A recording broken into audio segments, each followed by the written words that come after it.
the friendliest preacher of all. Oz.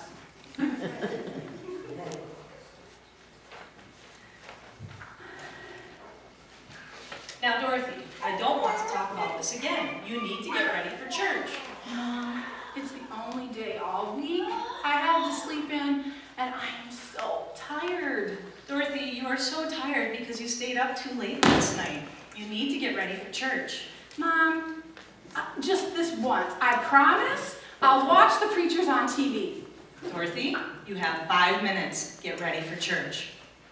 And so Dorothy did what her parents told her to do, but she didn't like it. Church seemed like such a waste of time to her. She would much rather spend her Sunday morning sleeping or watching TV, but she went to church instead. And when she got there, she found the same old kids sitting in her same old pew, and they were learning the same old stories. And so we continue this week with the story of Noah and the flood. We'll start with Genesis chapter 9, verse 11. Yeah, Genesis, right? Don't you know where Genesis is? Sometimes I think you were born without a brain, Scott. Where were you when they handed out brains? Hey, Colleen, where were you when they handed out hearts? You have to be the cruelest person I know. Absolutely heartless. Who pushed me? I want to know right now. I know who did, but I'm not going to rat on her. Go on, confess. Something tells me we have a coward in our class. Somebody's a chicken. With these words, I make my covenant with you and with all people. I have placed my rainbow.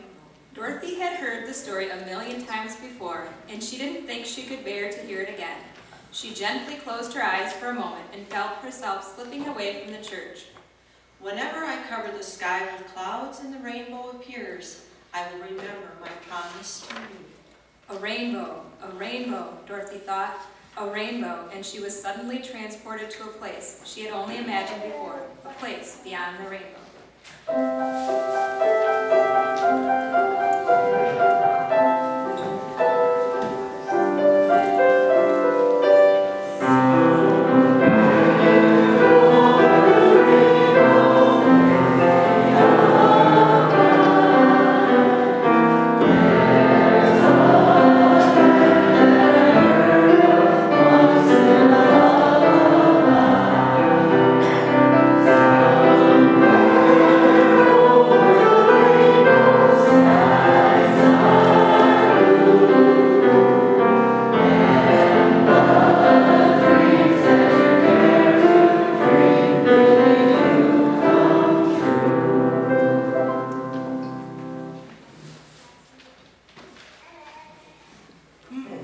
Something tells me I'm not in church anymore. Well, hello there, young lady. Did you say something? I most certainly did.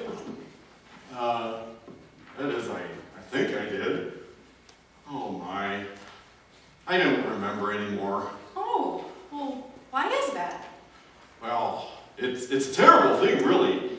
You see, I was born without a brain. Without a brain? That must be awful. Why, I bet you couldn't even find the book of Genesis in the Bible. Genesis? Goodness. I wouldn't even know where to find the Bible.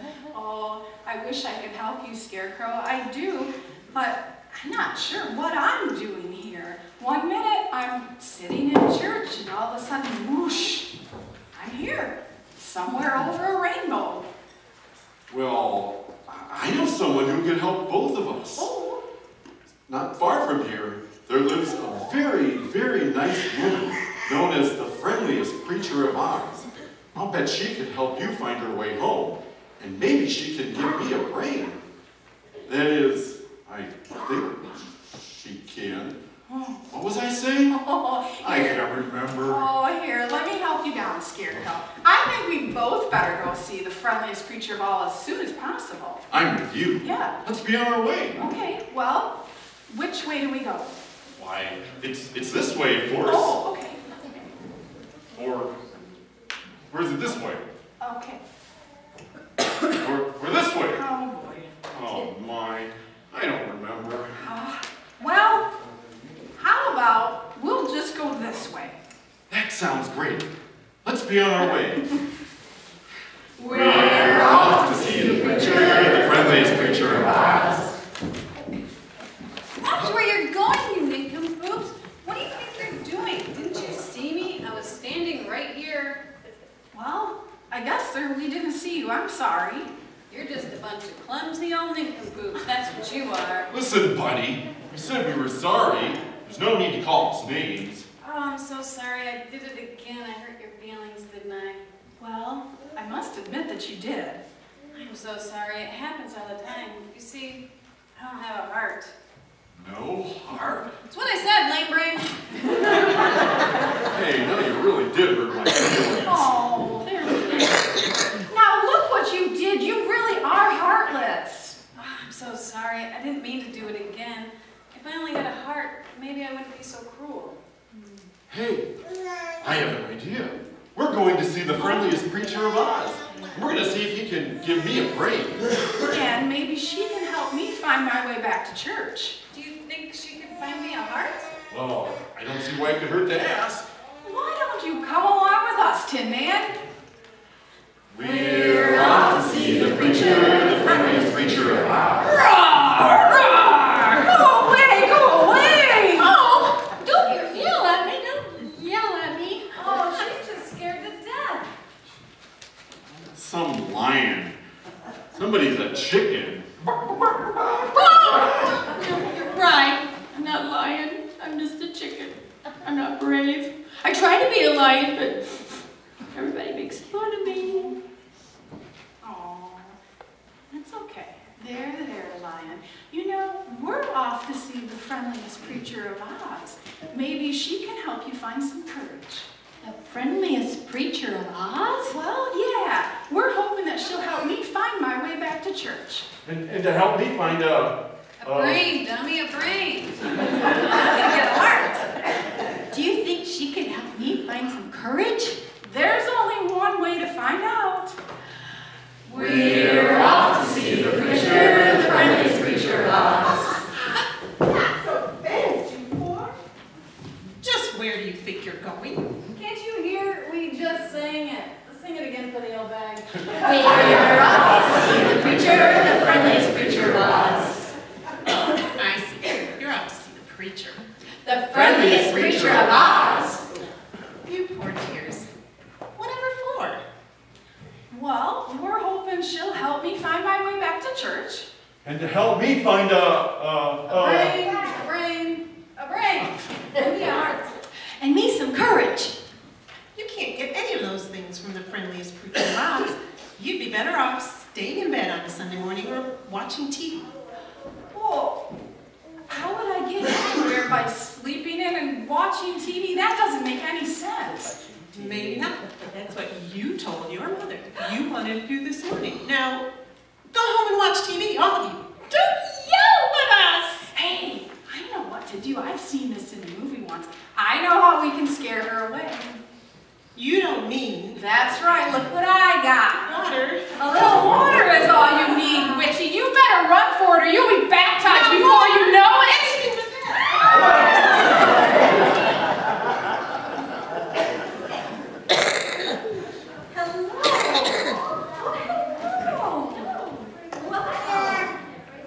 Dorothy, I've been expecting you. I am the friendliest preacher of Oz, and I know why you're here. Do you know why I'm your friendliest preacher of Oz? I can't remember. You, Scarecrow, need a brain. And you, Tin Man, need a heart. And you, Lion, need some courage.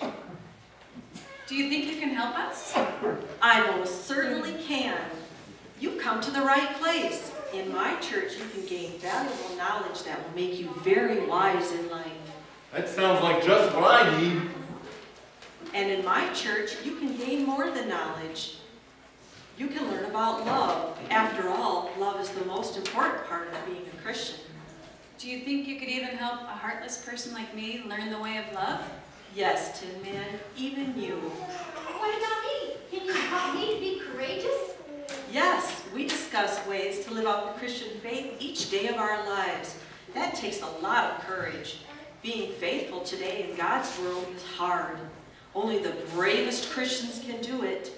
And in our church, we help support one another so we can each show courage in our lives. Gee, I guess I didn't realize how important it is to be in church. I would like to go back. Could you help me? Oh, it's easy, Dorothy. I think you know what to do. You said you've seen the movie. Oh, all I gotta do is click my heels and say there's no place like church? That's right. Well, let's give it a try. There's no place like church. There's no place like church. There's no place like church. There's no place like church. Dorothy, are you all right? Oh, hey, you're the friendliest preacher in Oz. Boy, are you weird. Don't worry about it, Scott. I'm just so happy to be back in church. Definitely weird. And so Dorothy had a new outlook on church as a place where she could gain valuable knowledge and where she could learn to love and where she could learn how to live courageously as a Christian every day. And her mom never had any trouble getting her to church again, for after all, There's no place like church.